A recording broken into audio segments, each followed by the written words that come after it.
Hello, g'day, kia ora, welcome back to Tabletop Tim. I really like kit bashing and customizing. It's one of my favourite parts of the hobby. These days I've been working on an orc army, 40k orcs, Games Workshop. I love the models, but one of the games that I do play with it is actually Xenos Rampant, which is a generic sci-fi rule set from Osprey, which is great. And you can use any old sci-fi miniatures you want, and I basically think that orcs are just so bonkers that, you know, there's something for everyone in an orc army. But today I want to show you through my next unit, which I'm building for Xenos Rampant, which is some exploding sort of suicide squigs. Who doesn't love squigs? You can do anything you want with squigs. Now I know GW makes a couple of Bomb Squigs that are already, you know, out of the box. See this guy? This is from the Orc Commando set, and there's a couple of, what are these, resin? From the Tank Buster set you get a couple. I think it's from the Tank Buster set. Yeah, obviously they run at tanks and blow things up. That's all well and good, but it's like 3, and in Xenos Rampant you can kind of have units of like 5 to 10 to 15 of these things, and I really like the idea of just a swarm of squigs rolling along the battlefield and just exploding into whatever units they come across. So what I've done is I've bought a set of the normal squigs from the Gloomspite Gets box, and just done a bunch of fun customizing. The reason I'm showing this guy so much is he's my latest little pride and joy. I found, you'll notice that when I do kit bashing, some of the models that I'm using have sort of got pre-paint on them and stuff like that. That's because I actually source a lot of things like second-hand or from my bits box, and they're all, it's like old painting or painted by someone else or glued by someone else. But sometimes when I kit bash, I like to do second-hand minis, just some sort of not risking stuffing up my, you know, brand new GW priced minis. You know, if it's just for a fun project that I might stuff up. But this guy is, I found this squig at the bottom of my bits box. I think he might even be sort of like an attack squig from a boss model. But I got this little grot, like, he's actually a snotling from like a Blood Bowl team. But what I've done is, he was the guy riding on like a bouncing fungal squig ball. So I actually carefully carved him off that, which was a bit of an effort, but worked out okay. And he's in a nice pose already, sort of to grip onto the ear of this squig. And then he has this sort of, you know, football cap. And what I've done is I've actually got a little tube and drilled out some eyeballs to make it look like a bit more like flying goggles or driving goggles. And then I replaced, he had a mushroom in his hand, which I have obviously replaced with like an orc boomstick, stick bomb, grenade. Now he's going to be sort of like a, I guess almost like a leader model for my exploder squigs. His job is to literally just suicide into things. He probably doesn't know much better. Snotlings haven't been brought up to think that they're worth much more than that. Now let's see who's next. This guy, I've taken a lot of the mushrooms and fungal stuff off because I think that's very more fantasy, and so I've stuck a lot of with my basing. These guys are already based, but I put a lot of sort of sci-fi detritus and pipes and bits of literally junk from my bits box onto the base, and I paint that up as rusty metal. But I thought the more blasted wasteland is going to look better with 40k minis. Suits the rest of my army. So I've basically got a lot of squigs, and the idea is I just get something explosive, strap it on with some green stuff or something else. I'm really bad with green stuff, but so sometimes I don't even bother. And then generally the idea is I like to think of there being some sort of ignition receiver, like a digital, you know, an antenna with something that some orc somewhere is hitting the button and blowing all these guys up when they get to the enemy. So this guy has a mine and a receiver.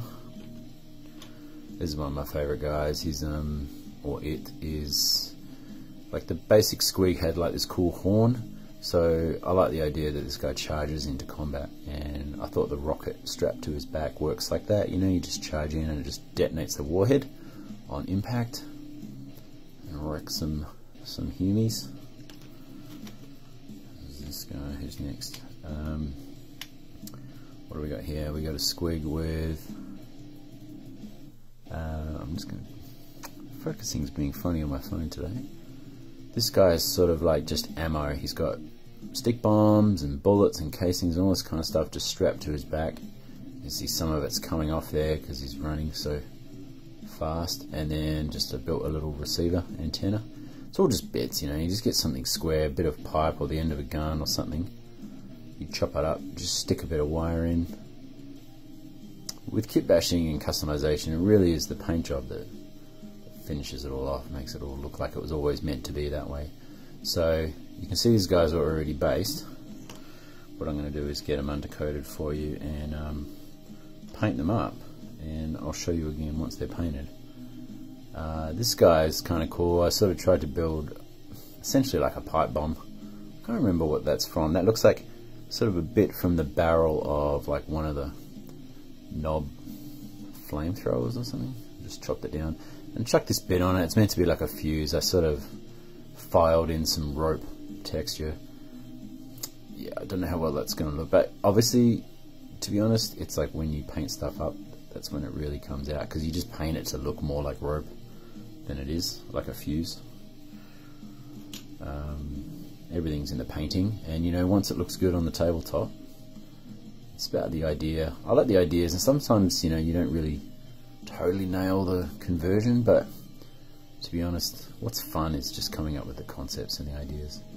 Kit bashing is one of the most fun things to do in the hobby. Let's just knock the camera there. This guy is sort of not the most exciting pose, but I love his teeth.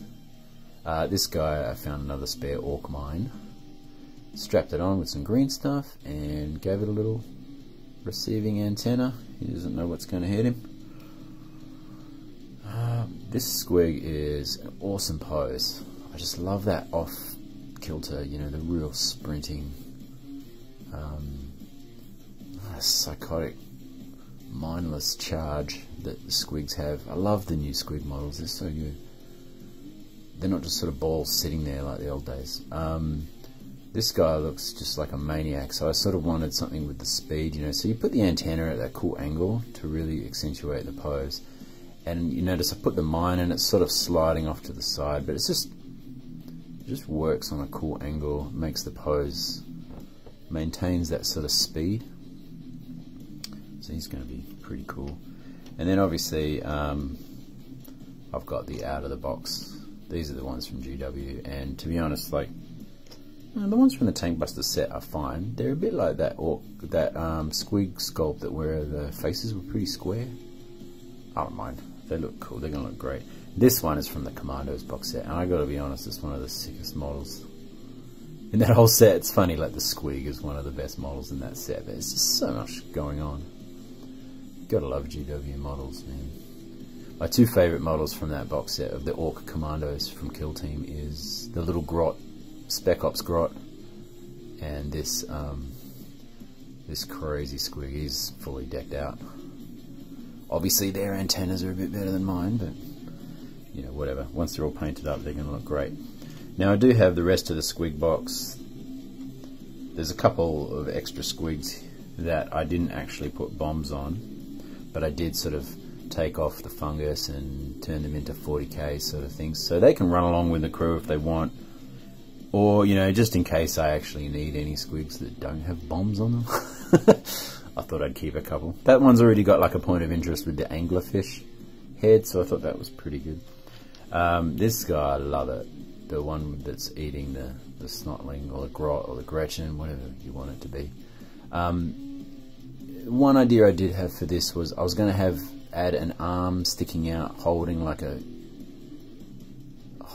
you know, gripping like a stick of dynamite or something, which I actually thought would be pretty funny. Like this Gretchen was along for the ride with the bombs, but actually has been eaten, but is still going to, you know, maybe still going to get the job done.